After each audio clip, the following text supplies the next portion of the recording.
TV serial उत्तरण का आने वाला अपकमिंग एपिसोड काफ़ी इंटरेस्टिंग रहने वाला है, जिसमें आप लोगों को दिखाया जाएगा कि आखिरकार यहाँ पर जो नानी जी होते हैं तो वो दामिनी और मीठी दोनों को समझाती है और कहती हैं कि देखिए मीठी बेटा, जितनी ज़िंदगी हमने देखी है उतनी शायद तुमने नहीं देखी है। एक बार भले ही बड़े जो हैं तो वो समझ जाएं रिश्तों को अपनाने, लेकिन बच्चे इस बात को नहीं समझते हैं और ये बात तुम अच्छी तरीके से भी जानती हो। और साथ ही साथ वो दामिनी को भी समझाती है और कहती हैं कि मुझे तो डर लग रहा है कि कहीं इतिहास के पन्ने एक बार फिर से ना पलटे जाएं, क्योंकि मुझे वही होता हुआ दिखाई दे रहा है। बाकी तो राम ही राखे। तो वेल दोस्तों, आप लोगों को क्या लग रहा है, जिस तरीके से मुक्ता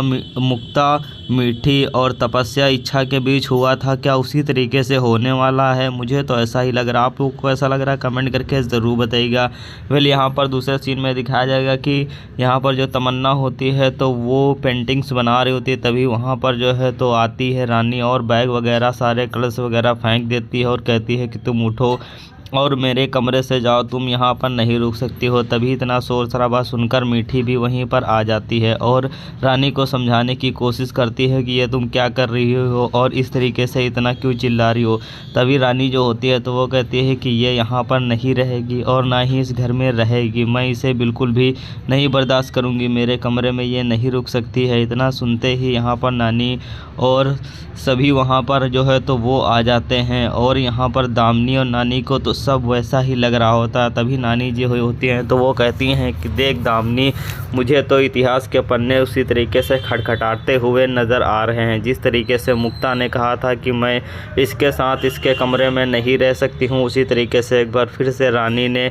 वही बात सेम उसी तरीके से दोहरा दी होती है, जो कि यहाँ पर सभी को काफ़ी ज़्यादा हेट फील हो रहा होता है, डर भी लग रहा होता है। इधर जो यहाँ पर मीठी होती है तो वो रानी को समझाती है और कहती है कि ये मेरा हुक्म है कि ये इसी कमरे में रहेगी और इसी घर में रहेगी और तुम्हारे साथ ही रहेगी और ये मेरा हुक्म है जो तुम्हें मानना पड़ेगा। लेकिन जो रानी होती है तो वो इस बात से सहमत नहीं होती है और वो कहने लगती है कि आप मेरी मीठी माँ नहीं हो सकती हो, क्योंकि मेरी मीठी माँ कभी मुझ पर नहीं चिल्लाती थी और कभी मुझको नहीं डांटती। आप इसके और इसके खातिर मुझे डांट रही हैं, सिर्फ इसके खातिर मुझे विश्वास नहीं हो रहा है और आप मेरी मीठी माँ कभी हो ही नहीं सकती हैं। जो कि यहाँ पर रानी होती है तो उसकी बात भी किसी हद तक सही होती है, क्योंकि मीठी ने आज तक कभी रानी को डांटा नहीं होता और तमन्ना की वजह से वो रानी को डांट रही होती है। ये बात सुनकर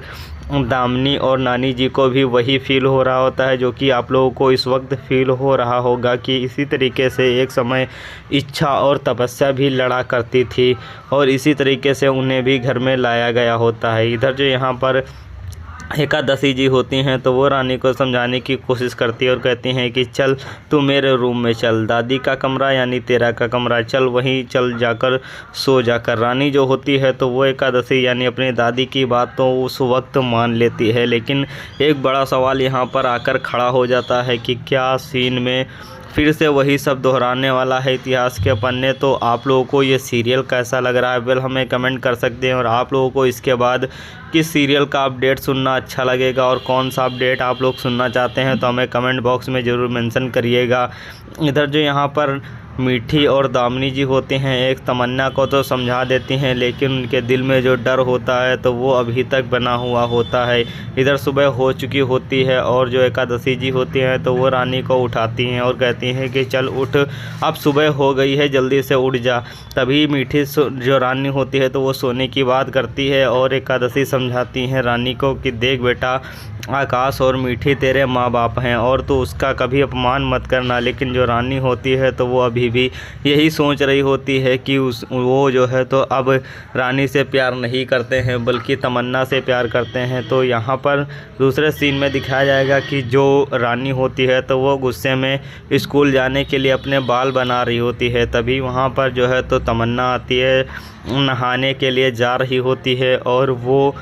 जो अलमारी होती है तो उसमें अपने कपड़े निकाल रही होती है जो कि उसके लिए मीठी लाकर रखी हुई होती है। तभी यहाँ पर जो आखिर रानी होती है तो वो ये तुम देखकर काफ़ी ज़्यादा डर जाती है और पूछती है कि तुम यहाँ पर क्या कर रही हो। तभी वो कहती है कि मैं नहाते समय कपड़े बदलती हूँ, इसीलिए अपने कपड़े लेकर आई हुई होती हूँ। लेकिन जो रानी होती है तो वो कपड़े छीन लेती है और पुराने कपड़े अपने पहने हुए दे देती है, जिसकी वजह से यहाँ पर जो रानी होती है तो वो जब जा रही होती है कॉलेज के लिए, सभी नाश्ता कर रहे होते हैं, तभी जब रानी नीचे उतर कर आती है और सभी लोग जब रानी को देखते हैं तो एकदम से दंग रह जाते हैं, क्योंकि जो कि रानी कपड़े पहन चुकी हुई होती है वही कपड़े अब उसी के उतरे हुए कपड़े पहनने वाली है तमन्ना। तो आखिरकार सभी नानी और दामिनी जी को तो शौक लग जाता है कि सेम उसी तरीके की सिचुएशन अब बन चुकी है जिस तरीके से मुक्ता के कपड़े दिए हुए पहनती थी मीठी, और इच्छा के दिए हुए कपड़े, तपस्या के दिए हुए कपड़े इच्छा पहनती थी, क्योंकि एक समय मीठी के साथ ऐसा भी हो चुका है। तो वेल दोस्तों, आप लोगों को ये वीडियो कैसा लगा कमेंट करें, चैनल पर नए सब्सक्राइब करके